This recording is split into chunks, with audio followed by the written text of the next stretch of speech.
Sudah siap? Oke. Kita sambut penampilan dari Mandua Sopeng. Beri tepuk tangan yang meriah.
Setiap malam, setiap saya membuka buku-buku itu, setiap saya mencoba membacanya dengan khusyuk, tiba-tiba terdengar suaranya.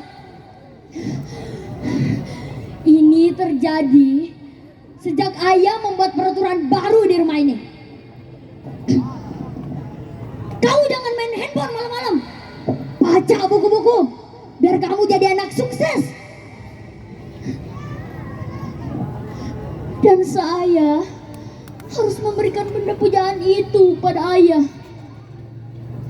Maka saya harus duduk di bangku itu, lalu membaca buku-buku bisu dan tak asik itu sampai saya tertidur.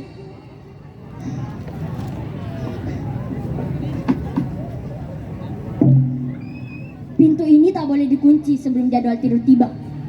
Ini peraturan kedua. Ayah dan ibu, mereka bergantian seperti tentara jaga malam. Akan datang ke kamar ini setiap 1 jam sekali untuk memastikan bahwa saya masih membaca buku-buku itu sebelum jam 10 atau jam 11 tiba. Sebentar lagi, mungkin sekitar 10 atau 20 menit lagi, mereka akan datang ke sini. Itu artinya saya harus duduk di bangku ini membaca. Tapi sebelum hal itu terjadi, izinkan saya berbagi cerita ini kepada hadirin sekalian. Saya bukannya gak berusaha. Saya sudah berusaha semaksimal mungkin agar bisa membaca buku dengan khusyuk dan bahagia. Dan saya sudah membaca motivasi dan kritik tajam para pakar mengenai bahaya kecanduan handphone. Tapi anehnya, hal-hal yang saya baca ini kan nempel di saya.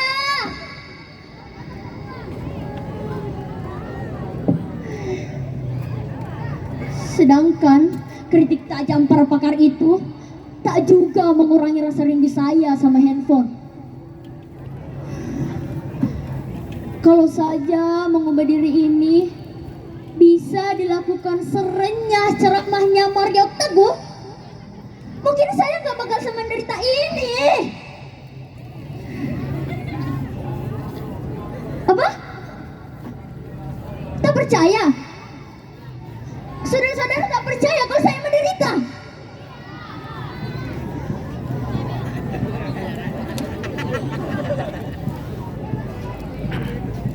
Tak terlihat beban derita ini di wajah saya.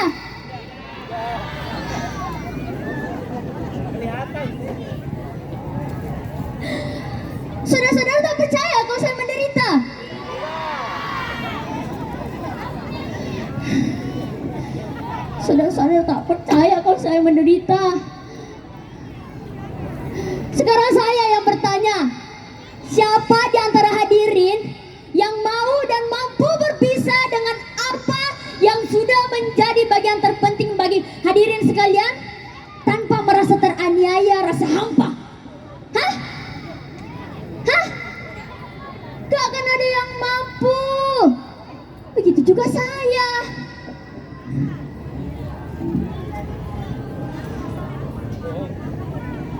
Bayangkan, sejak kecil dia sudah bersama kita, menemani kita. Dikala semua orang tak punya waktu luang untuk kita yang masih kanak-kanak dan tak berdaya guna. Ia bahkan telah menyimpan nama dan seluruh memori kita di dalam dirinya. Dan kita telah menyimpan password dan kunci pembukanya di dalam otak kita. Sebuah hubungan yang romantis, bukan? Oh, handphoneku. Betapa berat, panjang jalan yang harus kutempuh agar kembali bersamamu. Sejak saya pertama kali mengenal membaca dan menulis, saya sudah menuliskan nama saya ke dalam dirinya. Arayan. Saya memang sempat berganti partner dari satu handphone ke handphone lainnya. Tapi mau apapun jenisnya, sikap mereka terhadap kita itu tetap sama gitu. Setia. Jadi bagaimana sekarang? Sudah cukup jelas bahwa saya menderita.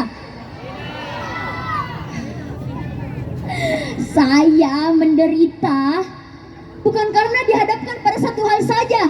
Enggak. Saya ini menderita karena saya dihadapkan pada dua hal yang saling bertolak belakang. Di satu sisi saya tahu ayah dan ibu itu bertujuan baik. Mereka ingin saya punya prestasi dan maju dalam studi. Maka dari itu, mereka membuat peraturan 12 jam tanpa handphone di malam hari. Tapi di sisi lain, saya gak bisa jauh dari handphone. Seluruh jiwa saya, raga saya, kesadaran saya, itu sudah terbiasa bersamanya sejak kecil bahkan. Kadang, kalau saya tak kuasa menanggung rindu padanya, saya ambil casingnya. Saya peluk-peluk, saya cium-cium, saya ajakin ngomong.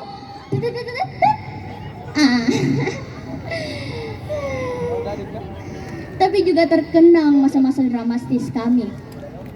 Ketika ia menjadi lemah dan kritis, saya dengan sibuknya mencari colokan.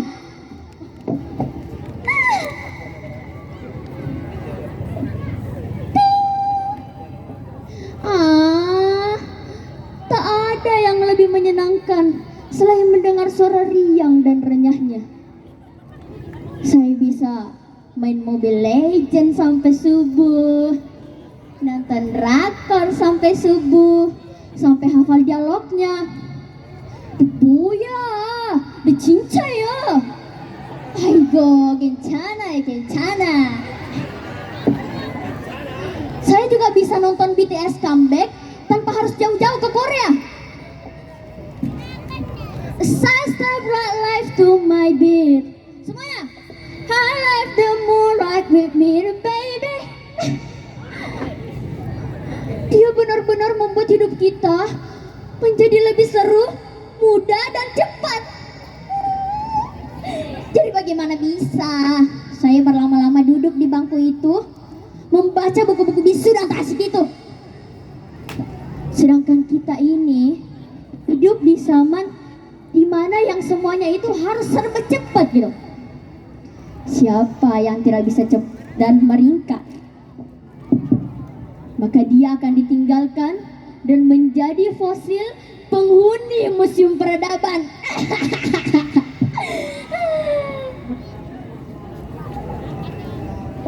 Saya sebenarnya pernah hampir berhasil untuk tidak terlalu bergantung padanya. Tapi semenjak saya memergoki ayah dan ibu, begitu asyik pada malam hari, begitu intim dengan handphone masing-masing, saya merasa dihianati. Sejak saat itu, kemampuan saya untuk berpisah dengannya semakin menurun. Bahkan kini dia ada di dalam kepala saya.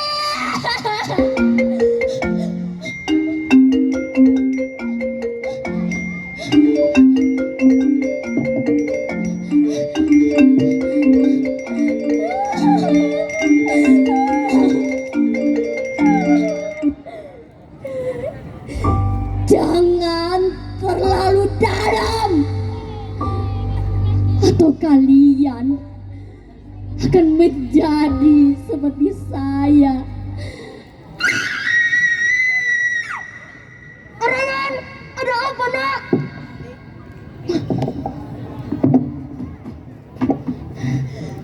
Gak apa-apa ya. Ini ada kecoa kok, gak apa-apa.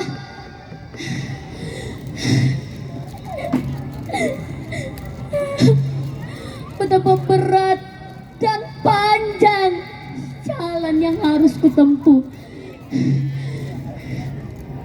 Tapi inilah yang harus kulakukan agar mendapatkan kelahiranku kembali.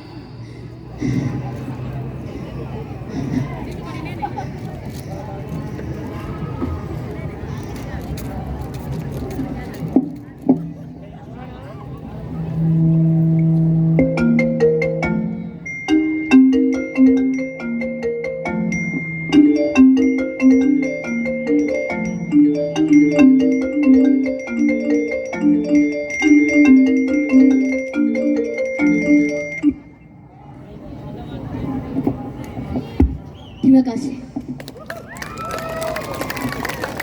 Wow, itulah tadi penampilan dari Mandua Sopeng, luar biasa.